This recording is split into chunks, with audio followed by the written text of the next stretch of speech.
الشيطان الرجيم بسم الله الرحمن الرحيم اللهم صل على محمد وعلى آل محمد كما صليت على إبراهيم وعلى آل إبراهيم إنك حميد مجيد اللهم بارك على محمد وعلى آل محمد كما باركت على إبراهيم وعلى آل إبراهيم إنك حميد مجيد الصلاة والسلام عليك يا رسول الله صلى الله تعالى عليك وسلم بسم الله الرحمن الرحيم قل لا أسألكم عليه أجرا إلا المودة في القربى صدق الله العظيم مولانا نبي الأمين المتين الكريم ونحن لذلك لمن الشاهدين والشاكرين والحمد لله رب العالمين بسم الله الرحمن الرحيم بآواز بلند درود پڑھے اللہم صلی علی سیدنا مولانا محمد وعلی آل سیدنا مولانا محمد وبارک وسلم الصلاۃ والسلام علیک یا رسول اللہ صلی اللہ تعالی علیہ وسلم۔ آج ہم ذکر سن رہے ہیں حضرت سیدنا امام جعفر صادق علیہ السلام کا۔ حضرت امام جعفر صادق علیہ السلام ائمہ اہل بیت میں چھٹے امام ہیں۔ کتنے امام ہیں؟ پہلے امام ہمارے ہیں حضرت مولا علی مشکل کشا، دوسرے امام ہے حضرت امام حسن مشتبہ، اور تیسرے امام ہے حضرت امام حسین علیہ السلام، چوتھے امام حضرت زین العابدین علیہ السلام، پانچویں امام امام محمد باقر علیہ السلام، چھٹے امام ہے حضرت امام جعفر صادق علیہ السلام۔ آپ کا نام محمد ہے، حضرت امام جعفر آپ کا نام کیا ہے؟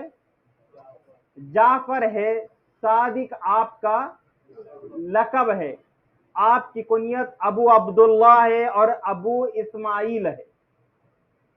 آپ 17 ربیع الاول کو پیدا ہوئے، ہجری سن 83 تھا، 83 تھا۔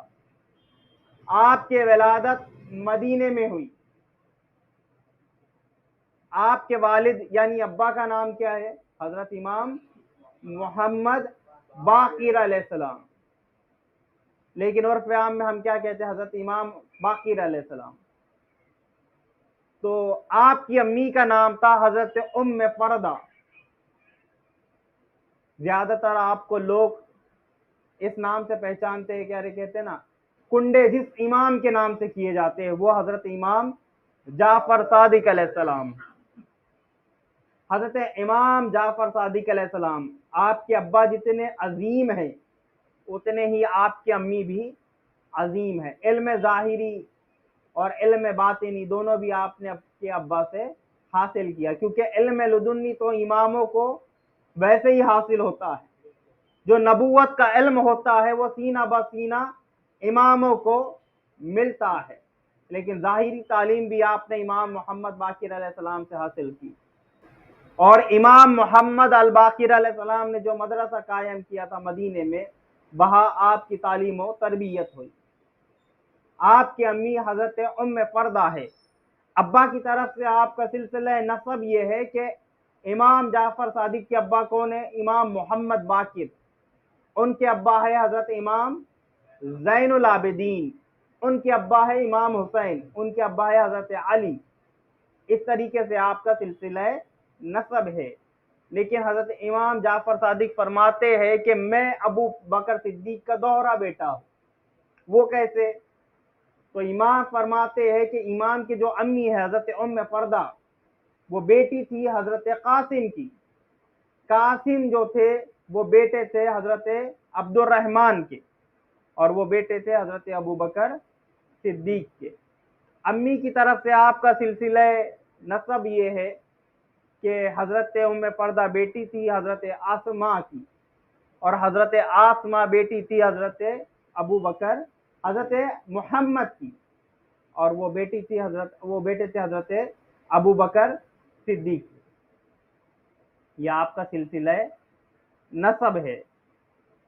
حضرت امام جعفر صادق علیہ السلام، حضرت ام فردہ، انہوں نے علم حاصل کیا حضرت قاسم سے۔ اور حضرت امام مالک جو موطا کے اندر حدیثیں لے کے آئے ہیں وہ زیادہ تر حضرت قاسم کے طریق پر ہے، مطلب حضرت قاسم کی زیادہ تر انہوں نے روایت موطا امام مالک میں لی ہے۔ امام جعفر صادق علیہ السلام جب پیدا ہوئے 17 ربیع الاول کو تو بظاہر بہت کمزور پیدا ہوئے تھے، تو جب دائی آئی خوشخبری سنانے کے لیے تو حضرت امام محمد باقر علیہ السلام مدینے میں موجود نہیں تھے، وہ باہر گئے ہوئے تھے، تو امام زین العابدین علیہ السلام وہاں پہ تھے، تو دائی آئی اور کہا کہ مبارک ہو آپ کو، پوتا ہوا ہے، لڑکا ہوا ہے۔ تو امام زین العابدین نے جو جملے پوچھے وہ کہا کہ میرا بیٹا خوبصورت تو ہے نا۔ تو وہ زمانے میں طریقہ تھا کہ جو دائی ہوتی تھی وہ خوشخبری سناتی تھی، تو جو گھر والے ہوتے تھے وہ کیا کرتے تھے، انعام دیتے۔ اب امام نے یہ سوال پوچھا تھا کہ بیٹا خوبصورت ہے نا، تو اس نے سوچا کہ اگر میں یہ کہہ دوں کہ کمزور پیدا ہوا ہے تو شاید انعام نہیں دیں گے، تو اس نے کہا کہ ہاں بچے کی آنکھیں بڑی خوبصورت ہے، بچے کی جو آنکھیں ہے وہ بڑی خوبصورت ہے، کیونکہ بچے کی آنکھیں جو ہے وہ نیلی ہے۔ تو امام زین العابدین علیہ السلام نے فرمایا کہ یہ بالکل اپنی دادی پر گیا ہے، یعنی امام زین العابدین کے امی حضرت شہر بانو ان کی آنکھیں نیلی تھی اور امام جعفر صادق علیہ السلام کی آنکھیں بھی نیلی تھی۔ تو آپ کی تعلیم و تربیت جو ہے وہ عظیم ماں اور عظیم باپ کے سائے تربیت ہوئی۔ تھوڑے بڑے ہوئے تھے کہ مدینے میں جو ہے وہ چیچک کی بیماری پھیلی۔ حضرت ام فردہ پڑھی لکھی خاتون تھی، آپ ان کو لے کے مدینے سے دور چلی گئی، کیونکہ اس وقت چیچک کا کوئی علاج نہیں تھا۔ لیکن اتنی دور جانے کے بعد وہ مدینے سے دور چلی گئی، وہاں پہ خیمہ نصب کیا، لیکن خود حضرت ام فردہ کو چیچک نکل آیا، کیونکہ وہ زمانے میں جب چیچک ہوتا تھا تو اس سے موتیں ہو جایا کرتی۔ تو آپ نے اپنے کنیزوں اور جو غلام تھے ان سے کہا کہ بچوں کو دور کر دو، تو بچوں کو جو ہے وہ دور کر دیا گیا۔ لیکن امام محمد باقر علیہ السلام کو جب معلوم ہوا کہ خود ان کی بیوی کو چیچک نکل آیا ہے تو وہ رسول اللہ کے روضے پہ آئے، اور آنے کے بعد میں انہوں نے استغاثہ پیش کیا کہ یا رسول اللہ اپنی بہو کی خبر لیجئے اور ان کی حفاظت کیجئے۔ بس کچھ ہی دنوں میں وہ چیچک کا جو دانہ نکلا تھا، آپ کی چیچک کی بیماری دور ہو گئی، اور چیچک کی بیماری ایسے دور ہوئی جیسے کبھی تھا ہی نہیں۔ تو اس زمانے کے طبیبوں اور حکیموں نے یہ کہا کہ یا تو یہ رسول اللہ کا معجزہ ہے اور امام محمد باقر کی کرامت ہے۔ امام جعفر صادق علیہ السلام اب بڑے ہوئے تو آپ امام محمد الباقر علیہ السلام کی خدمت میں آئے، اور وہاں پہ تعلیم و تربیت آپ کی شروع ہوئی۔ اس زمانے میں علم طب یعنی میڈیکل سائنس جو تھا وہ باقاعدہ طور پہ پڑھایا نہیں جاتا تھا عربوں میں، لیکن امام محمد باقر علیہ السلام نے باقاعدہ میڈیکل تعلیم جو تھی، علم طب، وہ پڑھانا شروع کیا سب سے پہلے۔ اور اس سے پہلے جو تھے وہ بقراط کے نظریوں کے اوپر جو ہے وہ میڈیکل سائنس چلتا تھا، لیکن امام محمد باقر اور امام جعفر صادق علیہ السلام نے جو سائنس پڑھایا اور دنیا کو دیا کہ آج تک دنیا اس پہ حیران ہے کہ جو چیزیں آج معلوم ہو رہی ہے امام جعفر صادق علیہ السلام نے آج سے 1400 سال پہلے اس کو بیان کر دیا۔ امام علیہ السلام کا وہ مقام تھا، آپ کے پاس میں سب سے پہلے مطلب سب سے بڑے امام جو پڑے ہیں ان کا نام ہے امام ابو حنیفہ۔ اس زمانے میں بھی لوگ ادھر کا ادھر کرتے تھے، غلط چیزیں پھیلایا کرتے تھے، غلط باتیں مشہور کیا کرتے تھے، تو انہوں نے امام ابو حنیفہ کے تعلق سے بھی غلط چیزیں پیش کی کہ یہ جو ہے حدیث کی روشنی میں کوئی مسئلہ نہیں بتاتے بلکہ قیاس سے کام لیتے۔ تو امام ابو حنیفہ جب مدینے کے اندر آئے تو امام جعفر صادق نے ان سے پوچھا کہ میں نے سنا ہے کہ آپ قیاس کرتے ہیں مسائل بتانے کے اندر۔ تو امام ابو حنیفہ نے کہا کہ اے ابن رسول آپ بیٹھ جائے، اگر آپ بیٹھ جائے تو میں کوئی بات آپ سے کروں۔ تو امام جعفر صادق علیہ السلام بیٹھ گئے، بیٹھنے کے بعد میں امام ابو حنیفہ نے ان سے کہا کہ یا امام یہ بتائیے کہ مرد زیادہ طاقتور ہے یا عورت زیادہ کمزور کون ہے، مرد ہے یا عورت ہے؟ تو امام نے فرمایا عورت کمزور ہے، مرد زیادہ طاقتور ہے۔ تو امام نے فرمایا کہ اگر میں قیاس سے کام لیتا تو رسول کے وراثت کا حصہ، جبکہ رسول اللہ کی حکم کیا ہے شریعت کا، مرد کو 2 حصے ہے، عورت کو 1 حصہ ہے۔ اگر میں قیاس سے کام لیتا تو یہ کہتا کہ عورت کمزور ہے تو اس کو 2 حصے دو، مرد کو 1 حصہ دو، لیکن میں ایسا نہیں کرتا، بلکہ یہی کہتا جو آپ کے نانا نے کہا ہے۔ امام نے مسکرایا، مسکرا کے بعد جب امام جعفر صادق مسکرائے تو امام ابو حنیفہ نے دوسرا سوال کیا، کہا یا امام پیشاب زیادہ نجس ہے یا منی زیادہ نجس ہے؟ تو امام نے فرمایا پیشاب زیادہ نجس ہے۔ تو امام ابو حنیفہ نے کہا کہ اگر میں قیاس سے کام لیتا تو یہ کہتا کہ پیشاب کے کرنے پہ غسل کرو اور منی کے نکلنے پہ وضو کرو، لیکن میں اپنے قیاس سے کام نہیں لیتا، بلکہ یہی کہتا ہوں جو آپ کے نانا نے کہا ہے۔ اب اس کی وضاحت یہ ہے کہ پیشاب زیادہ گندی چیز ہے بنسبت منی کے، تو ایسا کیوں ہے کہ پیشاب کرنے سے غسل فرض نہیں ہوتا لیکن منی کے نکلنے سے غسل فرض ہو جایا کرتا ہے، جبکہ زیادہ گندی چیز کون سی ہے؟ پیشاب ہے۔ تو اس کا جواب یہ ہے کہ پیشاب جو ہے وہ پٹھوں سے آتا ہے اور دن میں کئی مرتبہ آتا ہے، اس سے غسل میں کیا ہو سکتی ہے؟ پریشانی ہو سکتی ہے، بار بار انسان تھوڑی نہا نہیں سکتا۔ تو حکم کیا ہے کہ اگر پیشاب کرو تو طہارت کا طریقہ رکھا گیا، جبکہ منی یہ پورے جسم سے آتی ہے اور کبھی کبھار نکلتی ہے، اس کی وجہ سے غسل میں کوئی دشواری پیش نہیں آتی، تو اس لیے غسل کا طریقہ جو ہے وہ رکھا گیا۔ امام علیہ السلام کی خدمت میں لوگ آئے اور سوالات کرتے تھے۔ اس کے بعد میں امام ابو حنیفہ نے ایک اور سوال امام سے کیا، وہ یہ تھا کہ روزہ افضل ہے یا نماز افضل ہے؟ روزہ زیادہ افضل ہے یا نماز زیادہ افضل ہے؟ تو امام نے فرمایا کہ نماز زیادہ افضل ہے۔ تو امام نے فرمایا کہ اگر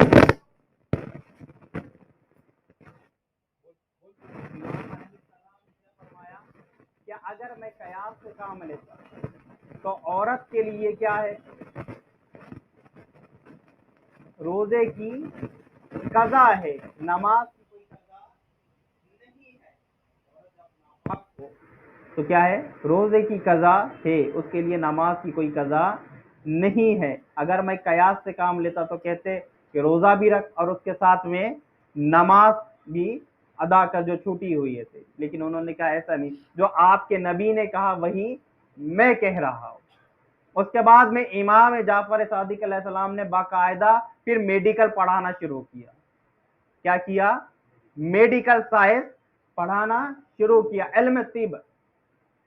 اور آپ نے فرمایا کہ انسانی جسم کے اندر 20 اجزاء ہوتے ہیں، 20 عناصر ہوتے ہیں، 4 بہت زیادہ ہوتے ہیں، 8 اس سے کم ہوتے ہیں اور 8 اس سے کم ہوتے ہیں۔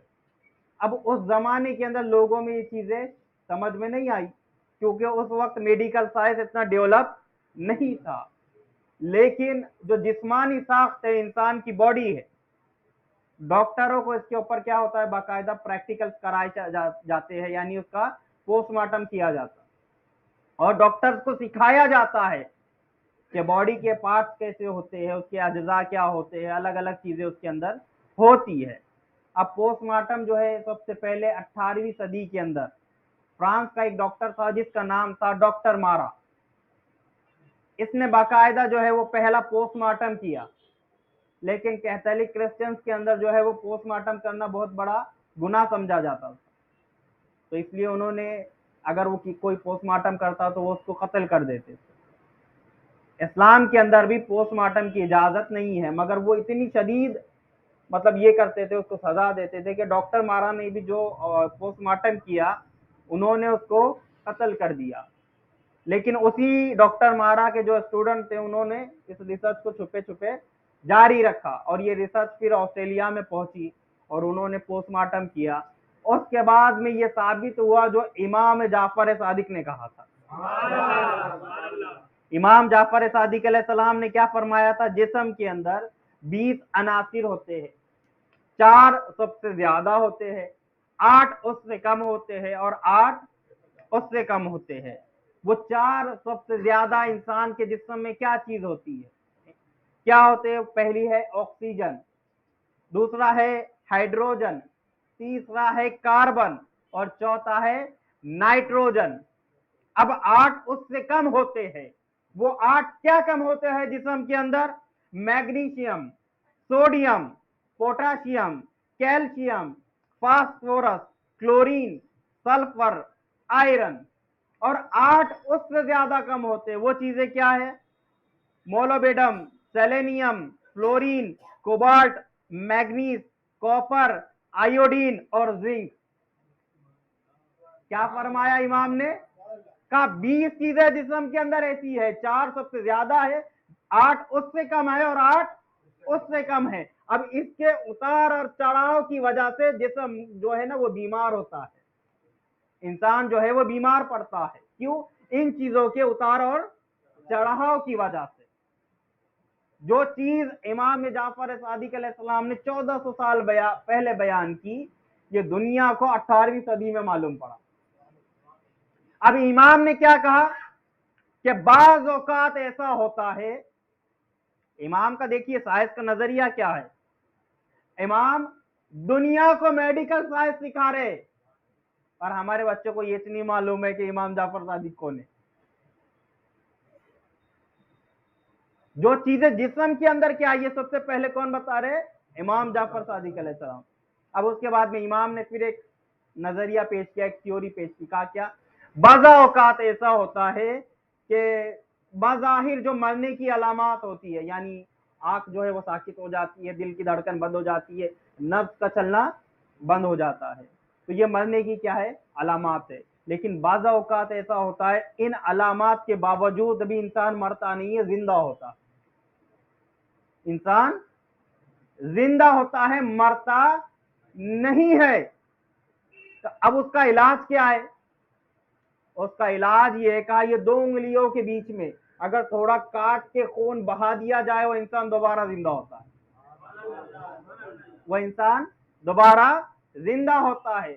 اب اس زمانے میں امام کے تھیوری کو، کیونکہ اس وقت میڈیکل سائنس اتنا ڈیولپ نہیں تھا، مشینیں نہیں تھی، تو اس وقت امام کے اس نظریوں کو اس زمانے کے ڈاکٹرز نے نہیں مانا. لیکن دوسری صدی ہجری کے اندر یہ باقاعدہ پروف ہوا. وہ کیسے؟ اب جو ہارون رشید تھا اس کا بھائی تھا ابراہیم صالح. اب ابراہیم صالح بیمار ہوا. بیمار ہونے کے بعد میں ہارون رشید نے کھانا پینا چھوڑ دیا. اس نے طبیبوں کو، ڈاکٹرز کو بلایا اور ڈاکٹرز نے اس کو بتایا کہ بہت مشکل کام ہے. وہ کھانا کھا رہا تھا، ایک طبیب آیا اور ہارون رشید نے اس کو پوچھا سچ سچ بتا کیا بات ہے. اس نے کہا کہ میں سچ بتاؤں یا نہیں بتاؤں؟ اس نے کہا تو سچ ہی بتا. اس نے کہا آپ کا یہ جو بھائی ہے وہ صبح تک زندہ نہیں رہے گا. لیکن اس کے دربار میں ایک طبیب تھا ہندوستان کا، اس کا نام تھا ابن بحلہ. اب یہ بھی موقع کی تلاش میں تھا کہ میں کب اس کے نظر میں، بادشاہ کی نظر میں جو ہے عزت حاصل کروں. اس کو موقع مل گیا.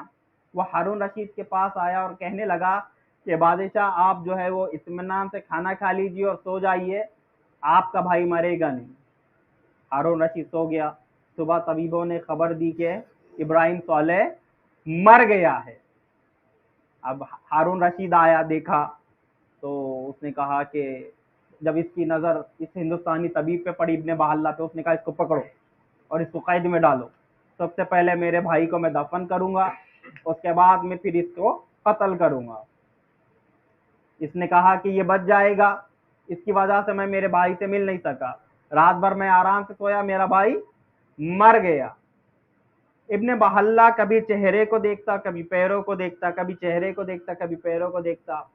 اب ہارون رشید نے کہا کہ میں اس کو قتل کروں گا. ابن بحلہ نے کہا بادشاہ اتنی جلد بازی مت کیجئے، جو میں نے کہا ہے وہی ہوگا. کہا کیا؟ کہا ایک چھرا لا دیجئے. چھری منگائی گئی، اس نے وہی کیا. 2 انگلیوں کے بیچ میں تھوڑا سا کاٹا خون جاری ہوا, ایک چیخ لی اور وہ ابو صالح تھا وہ زندہ ہو گیا, ابراہیم صالح جو تھا وہ زندہ ہو گیا. اب یہ بیماری کاہے سے ہوتی؟ تو اس کا جواب حکیم لقمان کی کتاب میں ہے. حکیم لقمان کے زمانے میں بھی ایک شخص مرا, لوگ اس کو دفنانے کے لیے قبر میں اتارے. حکیم لقمان نے دیکھا, ارے کہا بے وقوفو, زندے کو دفنا رہے ہو؟ لوگوں نے کہا حضرت مر گیا ہے. کہا نہیں نہیں زندہ ہے. ایک بوتل یہ جیب سے نکالی, ایک بوتل یہ جیب سے نکالی, اس کو ملایا, ملا کے سنگایا تو مردے نے چھینک لی اور زندہ ہو کے بیٹھ گیا. اس کو پوچھا گیا یہ کیسے مارا, مطلب یہ بیماری کیا تھی؟ تو حکیم لقمان نے بتایا یہ بیماری ایسی ہے کہ اس کے خلیے جو ہوتے ہیں جسم کے حصے, یہ بیماری جسم میں پھیلتی جاتی ہے, جس سے دل کی دھڑکن اتنی کمزور ہو جاتی ہے کہ وہ دھڑکتا بھی ہے تو محسوس نہیں ہوتا, ایسا لگتا ہے مر گیا ہے. کہا یہ بیماری کیسے ہوتی؟ بولے پیشاب کے چھینٹوں کی وجہ سے. اگر جو شخص پیشاب کے چھینٹوں سے نہیں بچتا ہے, وہ چھینٹے اس کے جسم پہ پڑتے ہیں, وہ پیشاب کے چھینٹے اس حصے کو مردہ کر دیتے ہیں, اور پھر دھیرے دھیرے یہ جسم کی جو یہ بیماری بڑھتی چلی جاتی ہے. اور اس کا ایک موقع ایسا آتا ہے کہ دل دھڑکتا بھی ہے تو بہت دھیمے سے, کہ انسان کو محسوس, لوگ سمجھتے ہیں مر گیا ہے. تو یہ چیز امام جعفر صادق علیہ السلام نے بتائی. اس کے بعد میں اب امام کیا فرماتے ہیں کہ اللہ کہتا ہے کہ اللہ کیا کہتا ہے, انسان جو ہے وہ لمبی زندگی جیے, لمبی عمر تک زندہ رہے, لیکن انسان خود اپنے ہاتھوں سے اپنی عمر کو گھٹاتا ہے. اللہ تو چاہتا ہے کہ زیادہ ٹائم تک انسان زندہ رہے, لیکن انسان کیا کرتا ہے, خود اپنے ہاتھوں سے اپنی عمر کو جو ہے وہ کم کرتا ہے. اب امام کیا فرماتے, عمر کم کہے سے ہوتی؟ کہا زیادہ کھانا کھانے سے. کیسے؟ زیادہ کھانا کھانے سے, اور گوشت زیادہ کھانے سے. گوشت زیادہ کھانے کی وجہ سے پھر وہ جسم کے اندر بیماریاں پیدا ہوتی ہے, اور یہاں تک گلے تک آئے تک کھانا کھا رہے, گھبراہٹ ہو رہی, دل کی دھڑکن تیز ہو رہی, ہارٹ اٹیک آ رہا, شوگر, بلڈ پریشر سب ہو رہا. امام کیا بول رہے, کم کھانا کھاؤ, زیادہ کھانے سے عمر گھٹتی ہے, زیادہ گوشت کھانے سے عمر گھٹتی ہے. عربوں کی صحت کا راز کیا تھا؟ وہ گوشت کم کھاتے تھے, اونٹنی کا دودھ زیادہ پیتے تھے, اونٹنی کا دودھ زیادہ پیتے تھے. تو امام کیا فرماتے ہیں, اپنے پیٹ کو جانوروں کا قبرستان مت بناؤ, یعنی چپ کھا رہے یا اوپر تک آئے تک کھا رہے. اور کیا فرمایا, اللہ موٹے انسان کو پسند نہیں کرتا. کیا فرمایا, اللہ موٹے انسان کو پسند نہیں کرتا. اب فرانس کے 20 مشترک عالموں نے امام جعفر صادق پہ کتاب لکھی. کس نے؟ فرانس کے سپر مین ان اسلام, امام جعفر صادق علیہ السلام. امام ہمارے ہیں اور غیر اس پہ ریسرچ کر رہے ہیں. امام ہمارے ہیں اور غیروں کیا کر رہے ہیں, ان کے اوپر ریسرچ کر کے بڑے بڑے سائنٹسٹ بن رہے, اور ہمارے بچے رکشہ چلا رہے. کیوں؟ کیونکہ ہم کو معلوم ہی نہیں ہے کہ امام جعفر صادق کون ہے. یہ ایک حقیقت ہے. امام جعفر صادق علیہ السلام, امام فرماتے ہیں اب مچھلی کھاؤ تو دودھ مت پیو کم از کم 1 گھنٹہ. کیوں؟ کہا اس سے جذام کی بیماری ہوتی ہے, اس سے جذام کی بیماری ہوتی ہے. یہ کس نے فرمایا؟ امام جعفر صادق علیہ السلام نے. پھر امام کیا فرماتے ہیں کہ انسان کے جسم سے ایسی شعاعیں اور کرنیں نکلتی ہے کہ جو دوسرے انسان کو بیمار کر دیتی ہے.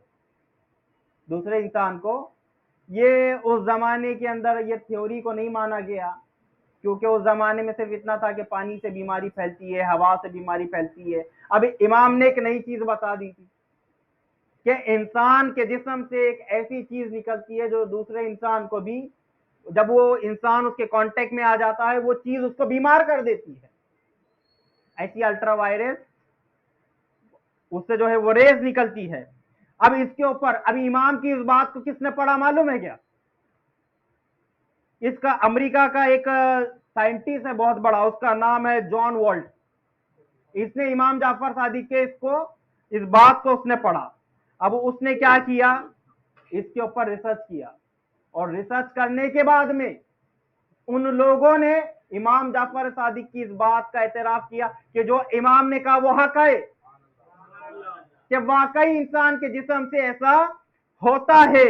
اور اس کے بعد میں انہوں نے کیا کیا معلوم ہے کیا، انہی شعاعوں کو بیس بنایا، انہی شعاعوں کو بیس بنایا، اور اس کو جو ہے وہ کینسر کا جو ہے وہ علاج کرنا انہوں نے شروع کیا، جس کو کیمو تھراپی کا نام دیا گیا، کیمو تھراپی کا، یعنی کینسر کا جو علاج کیا نا ان شعاعوں سے، انہوں کس نے، امام جعفر صادق کی اس بات کو اوپر انہوں نے ریسرچ شروع کیا۔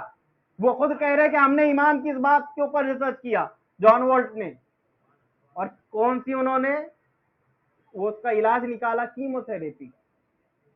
اب اس کے بعد میں امام نے ایک چیز اور فرمائی، کہا کیا، کہ اپنے ایٹموسفیئر کو آلودہ مت کرو۔ کیا کہا، ایٹموسفیئر کو آلودہ مت، اپنے ماحول کو کشیدہ مطلب گندا مت کرو، ہوا کو جو ہے نا وہ آلودہ مت کرو، پولیوشن جو ہوتا ہے نا وہ چیز مت کرو۔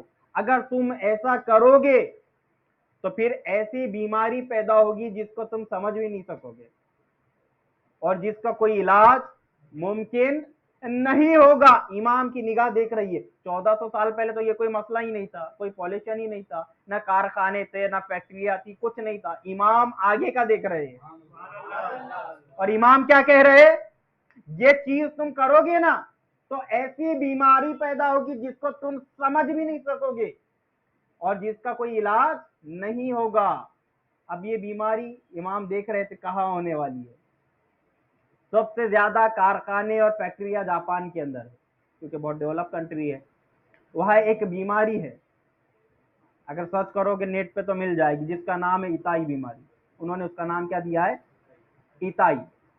یہ بیماری ایسی ہے کہ انسان کو ہو جاتی ہے، پھر انسان اتنا بیمار ہوتا ہے کہ اس کے جو جسم کے ٹکڑے گرنے لگتے ہیں۔ کیا ہوتا ہے، جسم کے ٹکڑے، ابھی تم یہ انگوٹھے کو ٹچ کرو گے نا، یہ انگوٹھا ٹوٹ کے نیچے گر جائے گا۔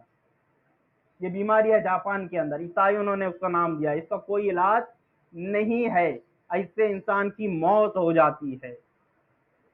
اور یہ بیماری کیسے ہوتی معلوم ہے کیا، مرکیوری کی وجہ سے، پارا کی وجہ سے، جو کارخانوں سے دھواں نکلتا ہے نا مرکیوری کا، اس کی وجہ سے یہ بیماری ہوتی ہے۔ یہ امام جعفر صادق نے 1400 سال پہلے بیان کیا،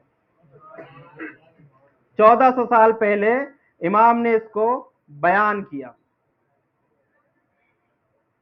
اب اس کے بعد میں اب تک ڈاکٹرز کہتے ہیں کہ ہم نے 40,000 بیماریوں کا علاج جو ہے نا بیماریاں ڈھونڈ نکالی، کتنی، 40,000، اور 40,000 بیماریوں کے انہوں نے نام بھی دے دیے ہیں۔ اب امام نے کیا کہا اس زمانے میں، 1400 سال پہلے امام کیا کہتے ہیں کہ میں ماؤں کو نصیحت کرتا ہوں۔ امام جعفر صادق کیا فرما رہے ہیں، میں ماؤں کو نصیحت کرتا ہوں۔ کیا نصیحت کرتا ہوں، کہ اپنے بچے کو جو ہے وہ بائیں بازو میں سلائے۔ امام نے اتنا کہہ دیا، چھوڑ دیا۔ امام شافعی سے یہ سوال ہوا کہ بچے کو دائیں جانب سلائے بائیں جانب سلائے، امام نے کہا شریعت میں اس کا کوئی حکم نہیں ہے، تم دائیں جانب سلاؤ نہ تو بائیں جانب سلاؤ، ایسا کوئی حکم نہیں ہے۔ لیکن امام کیا کہہ رہے، امام جعفر صادق، بچے کو بائیں جانب سلاؤ۔ اب یہ کون پڑھا معلوم ہے کیا، امریکہ میں 19ویں صدی میں ایک سائنٹسٹ گزرا ہے، اس کا نام ہے کارنل۔ اس نے امام جعفر صادق کی تھیوری کو پڑھا، اور اس نے اس کے اوپر جو ہے نا پھر ریسرچ شروع کیا، امام نے ایسا کیوں پڑھا۔ اب یہ ریسرچ کے بعد میں یہ بیان کرتا، میں نے جب امام کی تھیوری کو پڑھا نا تو میری عقل حیران رہ گئی کہ امام نے یہ کیوں کہا۔ کہا کہ بچہ ماں کی پیٹ میں 9 مہینے ہوتا ہے، اور وہ اپنے ماں کی دل کی دھڑکن کو سنتا ہے، اور اس دھڑکن کا وہ عادی ہو چکا ہوتا ہے، اور وہ غذا وغیرہ جو اس کو ملتی ہے نا وہ سب دل کی دھڑکنوں کی وجہ سے ملتی ہے۔ اب 9 مہینے کے بعد میں جب اس کی ولادت ہوتی ہے، اگر وہ بے چین ہو جاتا ہے، کچھ بچے کمزور پیدا ہوتے ہیں جنہیں کانچ میں رکھا جاتا، انہوں نے ایک مشین بنائی، اور اس مشین کو جو ہے نا وہ دل کی دھڑکن کی سپیڈ پہ انہوں نے سیٹ کیا، اور وہ کہتے ہیں یعنی 1 منٹ میں دل 72 مرتبہ دھڑکتا ہے. جب وہ دل کی دھڑکن انہوں نے سیٹ کی تو بچہ پرسکون نیند سو رہا تھا. برابر 1 منٹ میں 72 مرتبہ. انہوں نے اس کی اسپیڈ کو بڑھا کے دیکھا, 110 کیا, 115 کیا, 120 کیا, بچہ بے چین ہو گیا اور رونے لگا. اور 72 کی اسپیڈ پہ واپس کیا تو بچہ پرسکون نیند سونے لگا. تو کہا کہ ماں کے دل کا وہ عادی ہو چکا ہوتا ہے, جب وہ ماں کے بائیں جانب آتا ہے وہی دل کی دھڑکن کو محسوس کرتا ہے, پرسکون نیند سوتا ہے. یہ سائنٹسٹ لوگ آج بتا رہے, امام 1400 سال پہلے بتا رہے. اس کے بعد میں اب کالجز میں پڑھتے ہیں تو کالجز والے کو معلوم ہے کہ فادر آف کیمسٹری کون ہے, جابر بن حیان, جس کو فادر آف کیمسٹری کہا جاتا ہے. کالجز میں پڑھاتے ہیں نا. اور یہ جابر بن حیان امام جعفر صادق کا اسٹوڈنٹ ہے. فادر آف کیمسٹری کس کو کہتے ہیں؟ جابر بن حیان کو. اور یہ اسٹوڈنٹ ہے امام جعفر صادق علیہ السلام کا. تو دنیا کو فزکس, کیمسٹری, میڈیکل سائنس دینے والے امام جعفر ہے. اور ہمارے مسلمانوں کو معلوم ہی نہیں ہے, نام بھی نہیں معلوم ہے. امام تو دور کی بات ہے, نام بھی نہیں معلوم ہے. یہ ایک حقیقت ہے اور دنیا ان کے اوپر ریسرچ کر رہی ہے اور وہ بڑے بڑے سائنٹسٹ بن رہے ہیں, بڑے بڑے بیماریوں کے علاج بتا رہے. کس کو پڑھ کے؟ امام جعفر صادق کو پڑھ کے. فرانس کے سائنٹسٹ نے ان کو پڑھا, روس کے سائنٹسٹ نے امام جعفر صادق کو پڑھا, امریکہ کے سائنٹسٹ نے امام جعفر صادق کو پڑھا. آج دنیا بڑے بڑے سائنٹسٹ پڑھ رہی ہے. آج یہ انگریز امام کو پڑھ رہے ہیں اور وہ کہتے ہیں کہ امام نے جو کچھ دیا ہے دنیا کو وہ کسی اور نے نہیں دیا. اور ہمارے یہاں بولتے ہیں ہم مانتے نہیں, بولے ہم مانتے نہیں, بولے پڑھنا تو دور کی بات ہے. اب فزکس جو ہے نا, یہ ارسطو کا نظریہ تھا. ارسطو ہے نا امام جعفر صادق سے 1000 سال پہلے گزرا ہوا. اب اس نے کیا کہا یہ دنیا جو ہے وہ 4 عناصر سے مل کے بنی ہے. کتنے؟ یہ امام جعفر صادق سے 1000 سال پہلے کا ہے. اور یہ کب کہاں پڑھایا جا رہا معلوم کیا؟ امام محمد باقر کے مدرسے میں. اور امام محمد باقر اس کو پڑھا رہے. کیا ارسطو کیا بولتا کہ دنیا 4 عناصر سے مل کے بنی ہے. وہ کون سے؟ مٹی, آگ, پانی اور ہوا. امام جعفر صادق کی عمر اس وقت 12 سال کی ہے. امام نے جب یہ سنا نا تو بولے ابا جان, بولے ارسطو اتنا بڑا سائنٹسٹ ہے مگر یہ خطا کر گیا, غلطی کرا بولے اس نے. امام نے بولے وہ کیسا؟ تو بولے ارسطو بولا مٹی, ہوا, پانی اور آگ 4 عناصر ہے, لیکن مٹی کے اندر بھی الگ الگ عناصر ہے, ہوا میں بھی الگ الگ عناصر ہے, پانی میں بھی الگ الگ عناصر ہے. انہیں 4 ہی عناصر بولا. بولے مٹی میں بھی الگ الگ ہے, لوہا ہے, میگنیز ہے, تانبا ہے, پیتل ہے, ہر چیز ہے. پانی کے اندر بھی بولے الگ الگ عناصر ہے. بولے کیا؟ بولے آکسیجن. الگ الگ عناصر ہے اس کے اندر بھی. اب کیا ہوا 18ویں صدی کے اندر جوزف پریسلی یہ سائنٹسٹ آیا, جوزف. اب جوزف نے کیا کیا, امام کی بات کو لیا. اس سے پہلے کیا پڑھایا جا رہا تھا؟ 4 ہی عناصر ہے. امام کیا بولے نہیں, مٹی میں الگ الگ, ہوا میں الگ, پانی میں الگ, سب میں الگ الگ. اب اس نے جوزف صاحب نے کیا کرے, امام جعفر صادق کو پڑھے. امام نے بولے تو رہیں گا. اب اس کے اوپر اس نے ریسرچ شروع کرا.